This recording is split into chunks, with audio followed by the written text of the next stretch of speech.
होकर मेरे मन को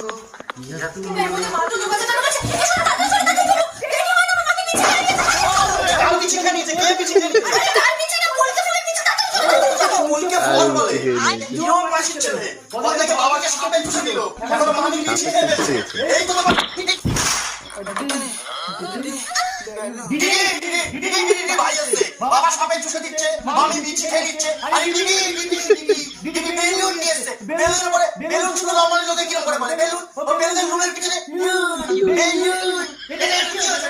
কি বলছো তুমি? এসব একটা মানুষ হসপিটালে মৃত্যুর সাথে লড়াই করছে, তুমি এইসব কথা বলছো? তুমি না কি এইসব কথা বলছো? মৃত্যুর সাথে লড়াই করছে একটা নরমাল মানুষ। তোমার বাবাকে বিষাদর সাপ 100 বলে 6 সেকেন্ডে লোক মরে যায়, সেই সাপটা এসে তোমার বাবাকে চুষে দিয়েছে।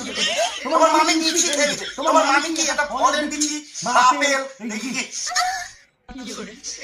এখানে কি বেলুন বলে দাঁড়িয়ে রয়েছে, স্ট্যাচু হয়ে গেছে একটা বেলুন বলে।